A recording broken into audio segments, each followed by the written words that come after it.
ജീവിതത്തില് ഒരു അനുഭവം ഇതുമായിട്ട് ബന്ധപ്പെട്ട് കിടക്കുന്നു.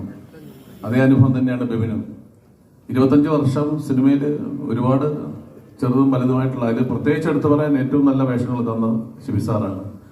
അപ്പോൾ അങ്ങനെ കുറേ വേഷങ്ങൾ ചെയ്തെങ്കിലും ഒരിടത്തും ക്ലച്ച് പിടിക്കാതെ ഇങ്ങനെ ഓടിക്കൊണ്ടിരുന്നപ്പോൾ വീട്ടുകാരും നാട്ടുകാരും എല്ലാം ഈ പണി മതിയായി കൂടെ എന്ന് പലപ്പോഴും ചോദിച്ചപ്പോൾ ഞാൻ പറഞ്ഞു, ഒരു ദിവസം വരും, എനിക്കും ക്ഷമയോടെ കാത്തിരുന്നാൽ വരും. അങ്ങനെ 2012 വന്നതാണ് സ്പിരിറ്റ്. അന്ന് ആ സ്പിരിറ്റ് വന്നില്ലായിരുന്നെങ്കിൽ ഞാൻ ഒരു വെറും സ്പിരിറ്റ് മാത്രം അടിച്ച് എവിടെയെങ്കിലും മൂലയിരുന്നാണ്, ജീവിച്ചിരിക്കുമോന്ന് പോലും അറിയില്ല. ഇന്നിവിടെ നിൽക്കുമ്പോൾ ഒരു കയ്യടി കിട്ടാനുള്ള ഒരു വിലയെങ്കിലും ഉണ്ടാക്കി തന്നത് ആ സ്പിരിറ്റാണ്.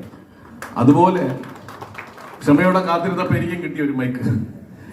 ഞാൻ ഉദാഹരണം പറഞ്ഞ ബിബിന്റെ കാര്യമാണ്. ബിബിൻ എങ്ങനെയാണ് ഇതുവരെ